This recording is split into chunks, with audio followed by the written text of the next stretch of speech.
नगर निगम चुनावों को लेकर के दिल्ली की राजनीति गर्म रही है और अब फिर चुनाव होने के कुछ आसार दिखते हुए नज़र आ रहे हैं। परिसीमन समिति ने अपनी नोटिफिकेशन कल जारी कर दी है। जो डिमार्केशन था उसकी एक रूपरेखा जारी की है और उस पर सुझाव मंगाए गए हैं। इस रूपरेखा पर वार्डों के परिसीमन पर लोगों की क्या राय है, इसको हम समझने की कोशिश कर रहे हैं। और आज हमारे साथ हैं उत्तर पूर्वी जिला भाजपा में उपाध्यक्ष पूनम चौहान जी। इनसे बात करते हैं। पूनम जी, आप लोगों ने जो परिसीमन की रिपोर्ट आई है, जो सुझाव दिए गए हैं कि जो बताए गए हैं कि ये परिसीमन रहेगा, कैसे देखते हैं आप लोग उसमें जो बदलाव हुए हैं उसको? देखिए, पहले जो अटकलें लगाई जा रही थी कि भारतीय जनता पार्टी चुनावों से भाग रही है और वो चुनाव ना हो इसके लिए हर भरसक प्रयास कर रही है, लेकिन उन सभी अटकलों पर अब विराम लग चुका है। भारतीय जनता पार्टी कभी भी चुनाव से नहीं भाग रही थी और चुनाव आयोग को इतनी जल्दी सारी रिपोर्ट तैयार करने के लिए और चुनाव में जो उसकी इतनी शीघ्र परिसीमन भी हो गया, उसके लिए बहुत बहुत बधाई देते हैं। और हम इस चीज़ से बहुत खुश हैं कि जितना जो हमारे पर आरोप लगा रहे थे वो सब गलत साबित हुए। हम भी चुनाव करवाना चाहते हैं और जनता की भलाई के लिए कार्य करना चाहते हैं। परिसीमन से हमें बहुत अधिक संतुष्टि है और हम इसका स्वागत करते हैं जो भी फैसला दिया है। और जितनी जल्दी चुनाव हो उतना अच्छा है, क्योंकि जनता भी चाहती है कि तीनों निगम एक होकर काम करेंगे और अच्छे से काम करेंगे। जो फंड की कमी निगमों में देखी जा रही थी पूर्वी निगम में, वो भी तीनों के एक होने से, एकीकरण होने से वो जल्द ही पूरी होगी और जो काम जो बीच में बाधाएं थी वो सुचारू रूप से फिर से शुरू हो पाएंगे। जितने बड़े बदलाव की बात सुनी जा रही थी या कही जा रही थी कि परिसीमन में बड़े लेवल पे बदलाव होगा, ऐसा कोई बदलाव दिख नहीं रहा है। आप लोगों को लग रहा है कि इस बार ये जो परिसीमन है और जो एरिया जो तय किया गया है उस एरिया से कहीं ना कहीं कुछ राजनीतिक समीकरण बदलेंगे?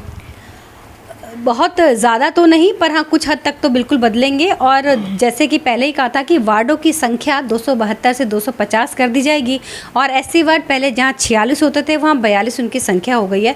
तो ये मोटा मोटी सबको क्लियर था कि परिसीमन में क्या होना है और क्या नहीं। और जब कुछ क्षेत्र एक वार्ड से दूसरे वार्ड में जाता है तो स्वाभाविक ही है कि वहाँ पर कुछ ना कुछ उसका राजनीतिक प्रभाव जो चुनावों पर है वो ज़रूर पड़ेगा। और जो होना है वो जनता सब जानती है और हम लोग भी सब इसको मान रहे हैं, इसका स्वागत कर रहे हैं कि काम तो हमें ज़मीन पे उतर के ही करना है। वो ज़मीन पुरानी है, कोई नई ज़मीन पे हम नहीं खेल रहे हैं। पूरी जोर शोर से आप लोग क्षेत्र में रह चुके हैं, काम कर चुके हैं, अब क्या कदम उठाना है? देखिए, चुनावी मोड में हम हमेशा से ही रहते हैं, क्योंकि भारतीय जनता पार्टी का कोई भी कार्यकर्ता घर नहीं बैठता। आप देख रहे हैं हमारे शराब को लेकर धरने प्रदर्शन हो और शराब नीति के ऊपर जो घोटालों को लेकर हो, शराब की कितनी दुकानें बंद करवाने को लेकर, हम निरंतर जनता के बीच में हैं। ऐसे में क्या नया करना है नहीं समझ में आ रहा। और सभी लोग सोशल मीडिया के माध्यम से, पैम्फलेट्स के माध्यम से जो भी केजरीवाल की जो नीतियाँ हैं, जो गलत नीतियाँ, उनका विरोध हम कर ही रहे हैं। तो हम जनता के बीच में हैं, चाहे गंदे पानी की समस्या को लेकर हो, मोहल्ला क्लिनिक के ऊपर केजरीवाल को घेरना हो, अभी उसने नया डीटीसी बसों के ऊपर जो घोटाला किया है और उनकी मेंटेनेंस पे उसे चौगुना चार्ज उसने मांग लिया। तो इस तरह की जो केजरीवाल की नीतियां हैं जो दिल्ली के बिल्कुल विरोध में जा रही हैं, दिल्ली के विकास को अवरुद्ध कर रही हैं, तो उनको लेकर जन जागरण के अभियान भारतीय जनता पार्टी निरंतर कर रही है और करती भी रहेगी। तो ऐसा कुछ भी नया नहीं है कि चुनाव आने वाला है तो हम मोड में हैं। हम चुनावी मोड में नहीं, पहले से ही थे और निरंतर जनता के बीच में रह के ही काम करते हैं। बैठकें भी होती हैं हमारी, छोटी छोटी मंडलों में बैठकें हो रही हैं, बूथ स्तर पे भी, लेवल पे बैठक हो रही है। तो हम कनेक्ट हैं लोगों से, कुछ भी हमें परेशानी नहीं आई। जैसे अरविंद केजरीवाल जो है शिक्षा को लेकर के अपने आप को आगे करते हैं, स्वास्थ्य को लेकर के अपने आगे करते हैं अपने आप को, और वो ये कहते हैं कि हमने बहुत बेहतरीन यहाँ काम किया है।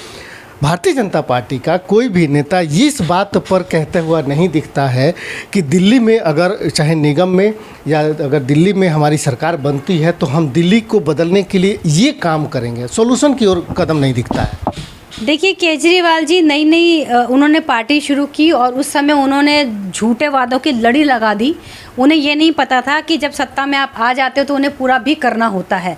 भारतीय जनता पार्टी कोई कल की उठी हुई पार्टी नहीं है, अंतर्राष्ट्रीय लेवल की पार्टी है। उसे मालूम है कि जनता से वायदे किस लेवल पे किए जाने हैं, उसको पूरा करने की ताकत भी पार्टी के पास होनी चाहिए। वो उन्हीं वादों को उन्हें करेगी और ऐसा नहीं है कि वादे पूरे नहीं हुए हैं। अगर ऐसा होता तो किस लिए गोंडा विधानसभा में 5 बार 6ठी बार भी भारतीय जनता पार्टी की ही सरकार है और एमसीडी में भी भारतीय जनता पार्टी की ही सरकार है। हम वादे वो करते हैं जिन्हें हम पूरा कर सकते हैं। घोषणा जैसे ही चुनाव आएगा, नज़दीक आएगा, घोषणा पत्र होगा और उसमें वही वादे किए जाएंगे जो हमारे क्षेत्र के लिए हमें करने हैं। हवाई नहीं कि हम पूरे में वाईफाई लगा देंगे, कि हम यमुना को ही साफ़ कर देंगे। वादे वो करने चाहिए जिन पर आप एक्चुअल काम कर सको।